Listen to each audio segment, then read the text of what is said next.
But I think because it encompasses a lot of the concepts behind HEMBI and some of the concepts of using cell phones for interaction.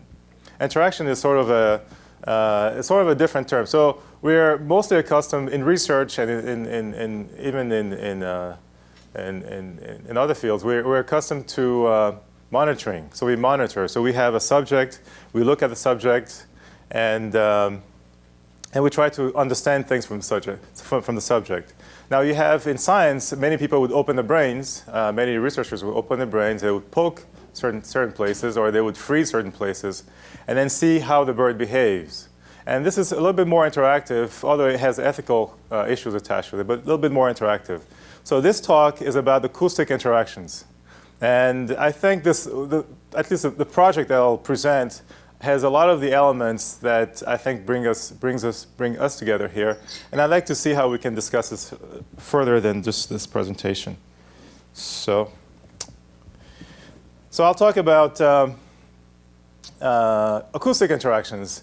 And one thing that fascinated me from my previous work, which was to work on sensors in industry, was how can we extend the concept of sensors from a man-made device back to the natural environment. So how can we look at, I'd say, frogs as sensors? And they sense certain things. How can we translate what they sense into something useful to us? Because they do a very important task, which is to aggregate the information. So a sensor picks up the temperature and then gives you the value of that measurement. A frog would sense some chemical environment, something in this environment, something chemical, and then it would aggregate it and then mix it with other sounds and other random things and then give it back to you. So there's a challenge in trying to decipher or unravel information from natural sensors. But I think the information that would come from natural sensors is probably more relevant to us than what comes from machines directly. So I think there's an extra value that comes from sensing through natural environment, plants or animals. The project that I'm describing it was called the OWL project. It had to do with not only sensing, but getting this information to the public. How do you take information from cell phones and make it public? And how do you promote collaboration through this public information that would be relevant back to, in this case, an acoustic survey? There's a lot of work being done on acoustics and nature. This is Gary Larson's perspective on what the dangers might be of acoustic. If you can't see it, it says that this person here invents the first silent mammoth whistle. So it sort of didn't work. Okay, so, but one of the great important characteristics of acoustics is that not just that you can pick it up from many directions, but in terms of learning. When you hear something, you have to piece back in your mind what you've learned, what you've heard, sorry. You have to piece back in your mind what you've heard. And by piecing something back, you go through an active process and you actually remember things a lot better, I think, than if you saw it and heard it. So the active process that one goes through when they hear something is a very important one. So in terms of remote acoustic interactions through cell phones, in the context of surveying animals, some of the advantages are that it's non-intrusive. It's non-intrusive in the sense that you don't have to be there. It's intrusive in the sense that you are actually actively probing a space. In our case, we use computer control, so we could schedule probing of an environment. We could use multiple connections. We could synchronize cell phones. We could actually use information from different cell phones to localize, and then we could make this information in real time accessible to everyone. So these are very important advantages. In terms of disadvantages, Service is expensive, or might be expensive. There's a battery life if one wants to leave a device out in the woods and then interact later on. And then the audio quality and control are also issues, but the first part of our work was to show that in the case of owl surveys, which is what this is going to be about, you could use cell phone quality audio to interact with owls. So what we designed is a platform where you can take your cell phone. The first version of it was a cell phone that you could take out in the forest. You could leave it in a box, and I'll bring the box out at lunchtime if you want to see what it looked like in the sensors. You can leave it out in the forest, and then you can go back to your computer, or someone from the internet could schedule a call. And the cell phone would have speakers. Very simple idea. The cell phone would have speakers, and the speakers would play back what is being sent out to the phone. And hopefully there would be responses from neighboring owls to the cell phone. And then anyone through the internet could hear the responses and help tally. So we were very tempted. I was very tempted to use just a computer and the computer recognition approach to count the number of owls. But I think the way to the future is to involve people in this process. The computer can do but so much, and we have the power of many people that can be involved in citizen science projects. So here's a sample callback. So this is a sound being played through a cell phone and broadcasted out in the forest. Okay, so the problem with cell phone is that the frequencies on the cell phones are attenuated or are optimized, or the bandwidth, the amount of information sent through a cell phone is optimized to be the minimal that is needed for a person. So it's really optimized for a person's hearing. And we had no guarantee that owls would recognize that as legitimate sound. So we needed to check on that first. So in this case, the sound that you heard is a sound going out through the phone. And this is an actual response to that first sound that you heard going out from neighboring owls. So this is what you might hear through your computer. So you're here, your cell phone is in Maine someplace, or you have many cell phones out in Maine, and you can navigate the sound field and sort of play certain sounds on your cell phones. And then you can sit back and sort of hear what might come back to you. And then from what comes back to you, you'll have a sense of how many owls might be there, and in the comfort of your office or of your home. So we thought. So the basic idea is that you have, so the engineering sort of explanation to this, or perspective to this, is that you have a black box. In this black box, you might have randomly sound-producing animals that move around. And you cannot see inside of the black box. And your task is to estimate how many elements are inside of the black box. So it's to do a survey without being able to actually see what's in it. And what you can use is to probe this space with sound. So you have to carefully decide how you're going to inject sound, and so this this moving elements inside of the box might respond or might not respond. And from their response, you want to have an estimate of how many there might be in this box. And it's a fairly difficult engineering challenge, actually. So the comment about people being indoors, trying to survey owls outside was our first engineering type of approach. And we quickly learned that people want to be outside. People want to be outside in the cold in Maine, in the slush in New Orleans, they want to be outside counting owls. So then the research shifted a little bit from how do you better optimize machines to do automated surveys, to how do you incorporate humans and machines in future scientific projects, or citizen science projects outside. And it turns out that you can actually tell from the person, from the body of the person, what the person is listening. So let's say you have a person out in the forest with a cell phone, doing a callback survey. So they're playing something out and they want to hear back the responses. If you monitor the person's stance, you might know a lot about where the owls are. which is actually a very difficult task for the sensors to do. I'll show you the sensors later on. But the sensors have a difficult time being very precise as to where the owl might be. But a person on site might turn their head very quickly when they hear something, or their body changes fairly quickly in response to what they hear.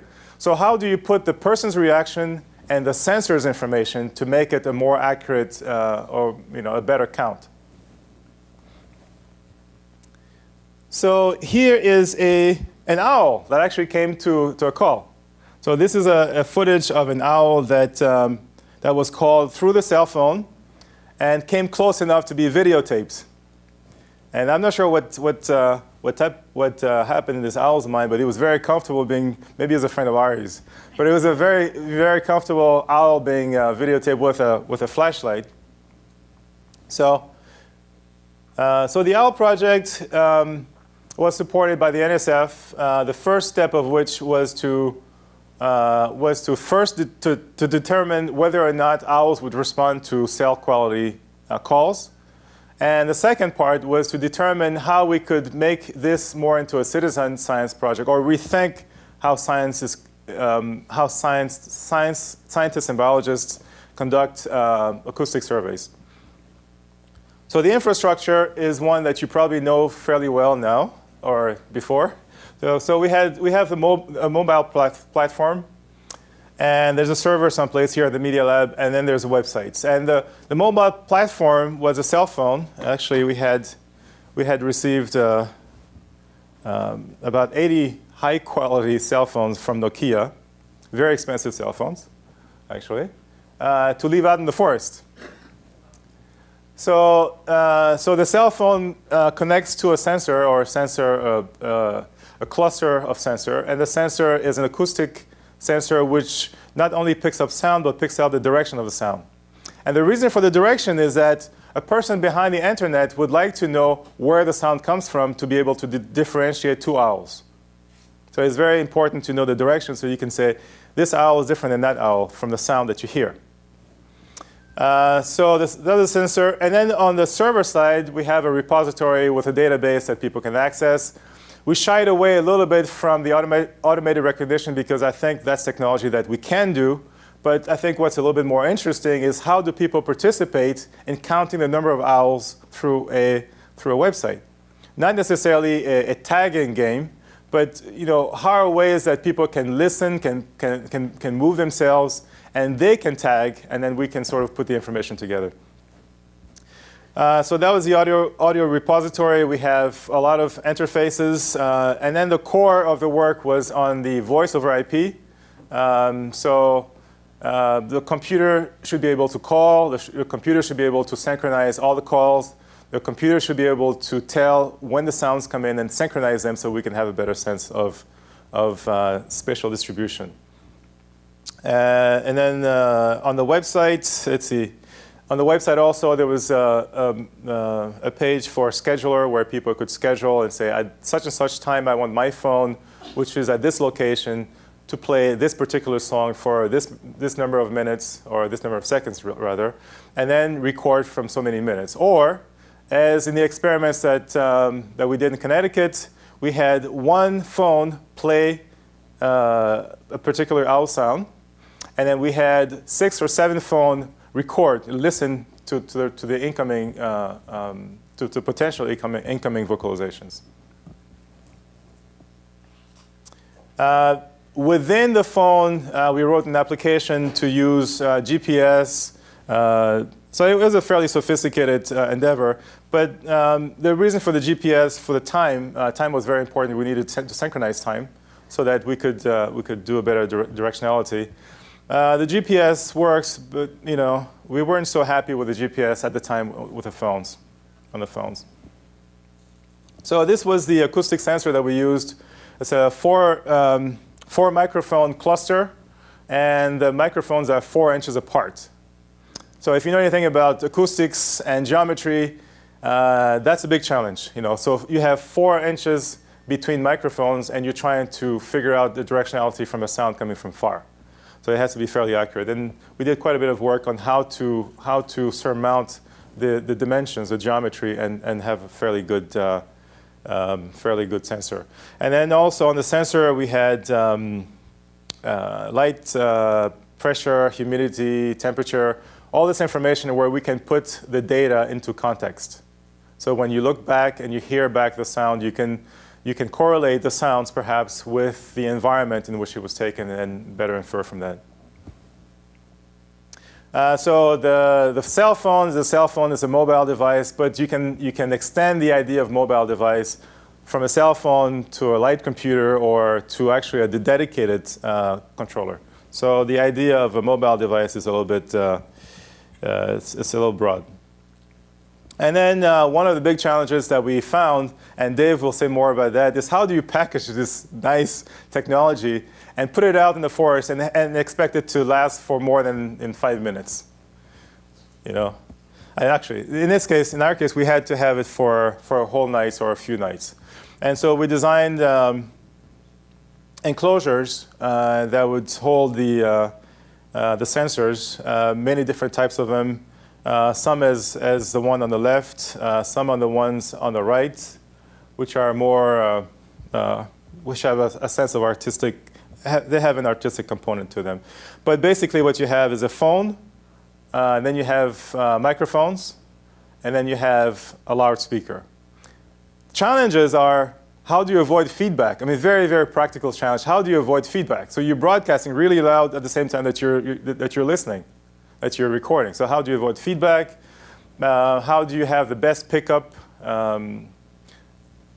These speakers turned out to be very practical, very cheap, and I think very portable. So for $20 speaker and about $20 or $30 worth of microphones, you can have a fairly good pickup.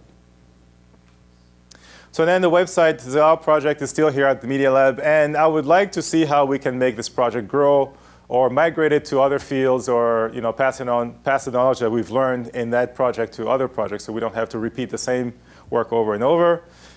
So it has a Google map where you can listen to the sound, you can actually navigate through, and our latest iteration was one where you could, as you navigate, the sounds that you hear from the two speakers are sort of reflective of the geometry of the speakers or of the microphones through which you're navigating. So you could turn this way and then hear differently. When you turn that way, you hear differently. When you move to different spots, you would hear differently also. A slight detail is that we realized that the accuracy of the representation on the Google map and the user's representation and what the users see. So it wasn't as important to have an accurate representation of a Google map as just a way for people to navigate. And then other ways of representing the information, sort of the concentration of calls I've overheard in the state of Maine. This was a scheduler. So a means for a person to say, I'd like my phone to be called at such and such time. And so this is the result from the NSF study, which was to determine whether or not, or to what extent, owls responded to cell quality cell phone calls instead of something else. And that's it. I think I'll stop here. That's my 20 minutes.